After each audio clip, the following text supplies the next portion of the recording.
girls and boys come and put their name, even old people, young people, and they want me to teach them art. But really, I don't call a lot of them because I'm not really teacher. The only reason I do teach art just to keep me motivated, and I like to pass what I know to people who really, I mean, deserve it. Like I teach in the past so many art, more than 40 or 50 students.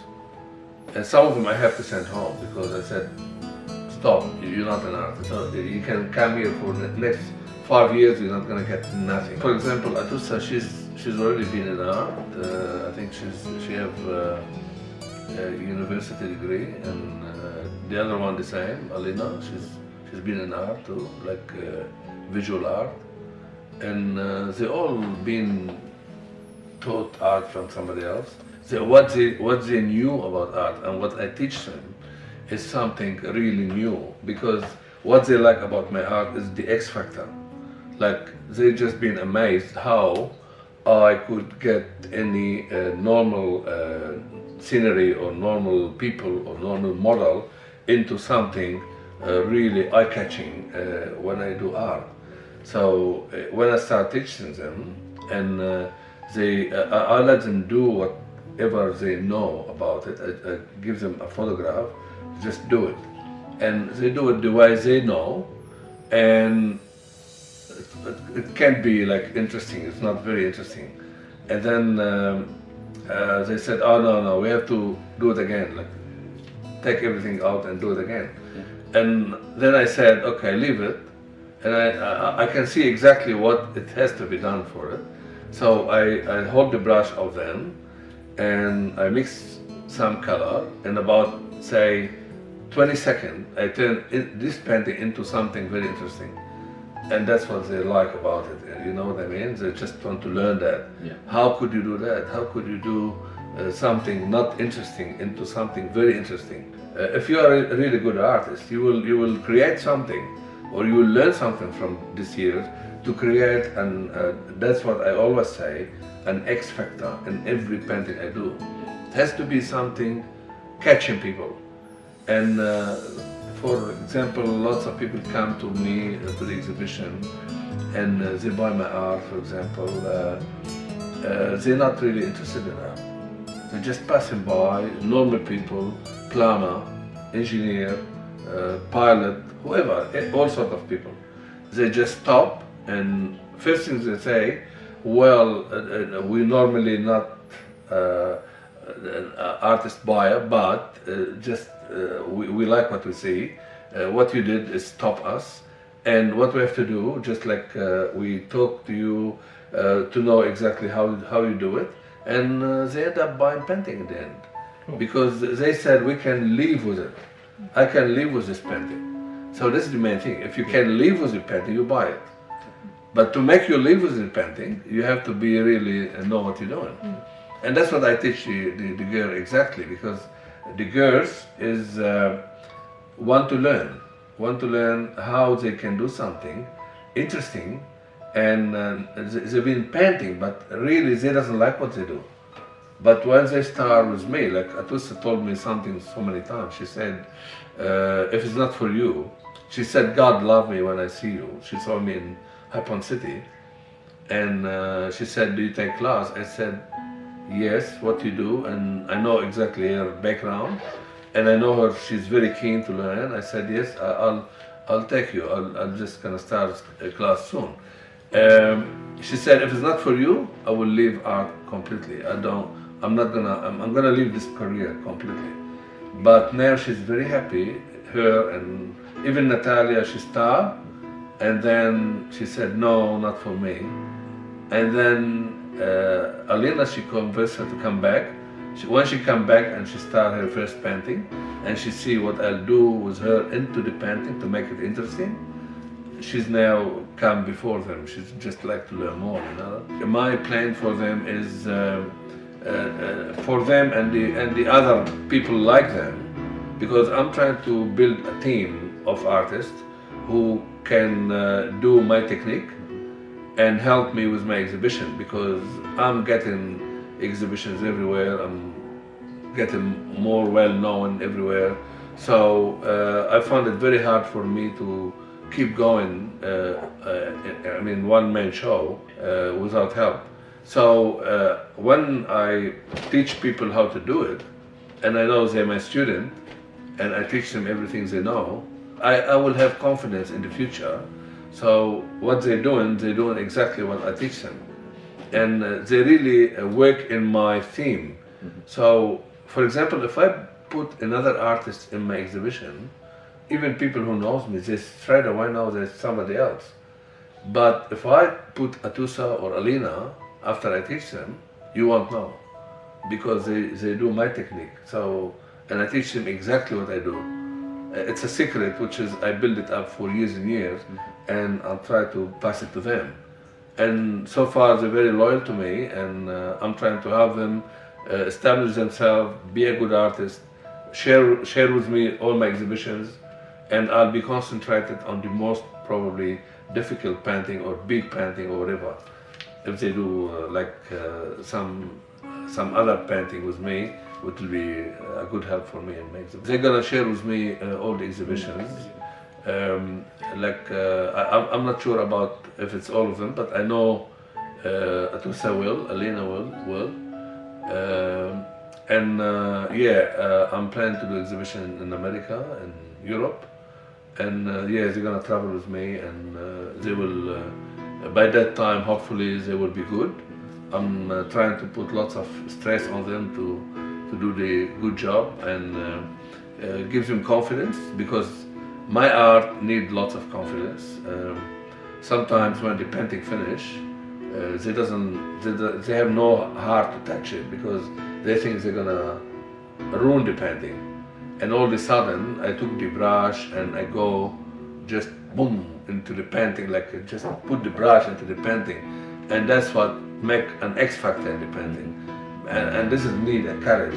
So now, like for example, Atusa, when she did Iran last time, she did everything as the photograph, and I said, listen, not interesting. You should do something interesting. What did I teach you? She said, okay, leave it to me. She took the brush, loaded up exactly what I told her, and she throw it into the painting and makes big difference. But she knows what she's doing. So it's need a courage. When they have this courage, and this is what I'm trying to build up, which is I have in most of my painting, when they have this courage, then I will have the confidence to make them share with me in so many exhibitions. Have you been to these places, George, that you've painted? Most of them, yes. Most of them? Yeah, like this one. This one? Yeah, this one. This is a photograph I took myself in Moulin Rouge in Paris. I've been in the Moulin Rouge too. So when you took your photo, what era, what year was it that you took the photo? It was about 2 years ago. 2 years ago, and then you take it back to how you envisioned. Exactly. So what happened, I took so many photographs in Paris, and then out of these photographs, sometimes 3, 4, 5, 6 photographs, I put them down, I look at them, I got my sketchbook, and I created one painting out of them, and I created a subject. Like with this one, it's not existed now. Like this is a Moulin Rouge in the olden days. So it's need a bit of study. It was lots of picture about Moulin Rouge in the olden days, how the people used to dress and all that stuff, can dancers, how they used to be, or what the whole atmosphere at that time. So I study all that and also put it aside. And to create a painting like this, it's need lots of work, lots of thinking. I have to have a theme. I have to have something in my head. Want the people to know about it. So I said to myself, do I do the Moulin Rouge today? I did a lot of the Moulin Rouge today, but I didn't see lots of people do the Moulin Rouge in the olden days. And if they did, it's going to be old artists. But modern artists never do it. They doesn't think that way. So I thought, why don't I do it? So I did with my color, with my technique, with my brush stroke and everything I do, I do the Moulin Rouge, the why I thought about it, using my photograph, using all the shots I took for the Moulin Rouge, and also using the history of Moulin Rouge, which is I can find in the internet and everywhere. And I put them all in one painting. I have to choose a color theme for it, atmosphere, and see all these people. Some of them, I just create them from my mind. But of course, when you do this, you have to also know the proportion of people, how to put the things in proportion. It's a big painting and not easy to do that. So, of course, you need your experience, and that's what I do now in most of the painting. Because with your students, how do you teach them to paint what you see? You've been there. They've both said that they want to travel. They haven't been there. How do you teach them to capture that? Well, the thing is, it's not about being or not being.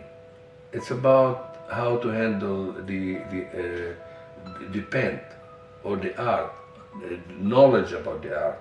Say, for example, to catch a painting like that, you need a knowledge on tone value, which is first thing I teach any student come to me.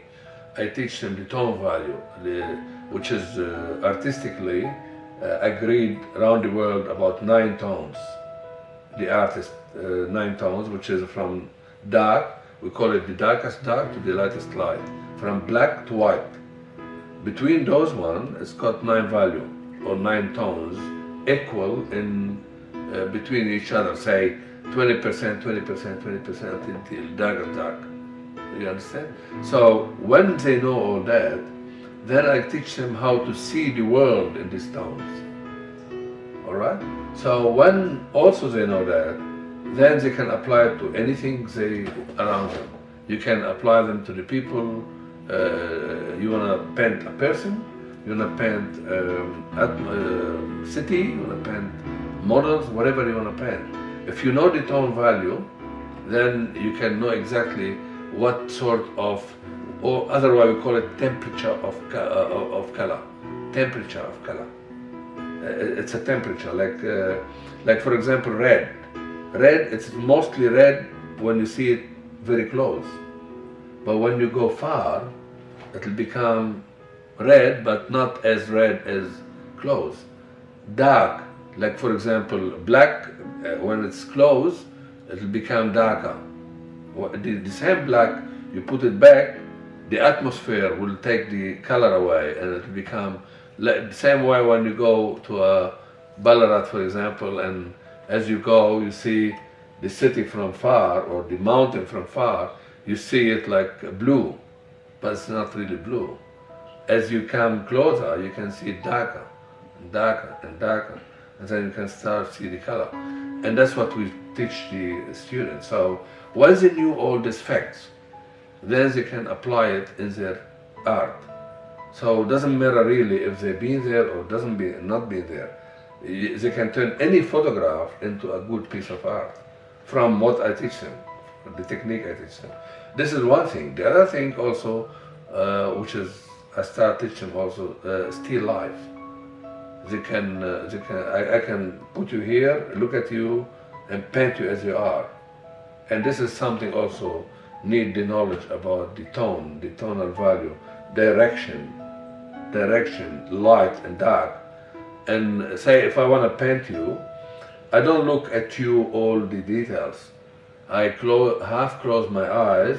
All what I can see, for example, light, dark, number 5 tone, number 6 tone, the direction of your face. I don't call it face, I call it anything. You understand what I'm talking about? The blues, whatever, the shirt you wear, how far the shirt from the jeans, the different in tone. It's all, if I get all that, and I get all the shape, outside shape, I done half of the battle, before even I come to detail. Detail will be the last thing. So it is something the student has the talent for it. If he doesn't have the talent and try to teach somebody art and doesn't like art, doesn't work. But those students, they have the talents, and they really get it, and I'm trying to give them everything I know. I like that he uses a lot of different techniques and styles. When I look at his pictures, they look really alive and real to me. That really catches my eye. It makes me want to go into the picture because it's so real. I love his paintings. The colors that he uses, it's very catchy, you know, it really takes me to a different world. Like when I look at his paintings, for some people it might look just like a painting, but for me it's very alive. I can go to a dreamland. I came from Ukraine 7 years ago, so came to Australia with my family.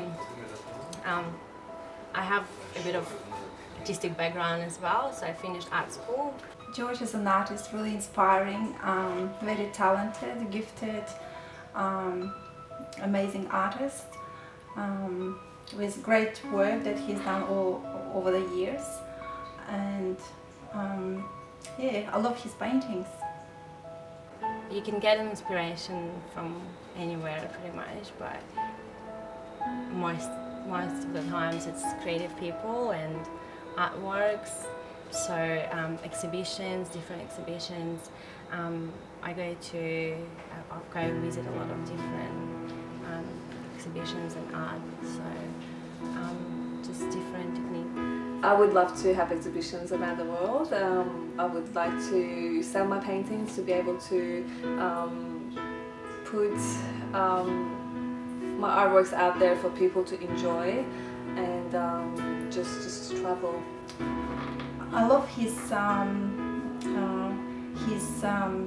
passion, the color, the way that he's using his unique technique and mixing the modern and traditional art, and there is a story behind every painting he does.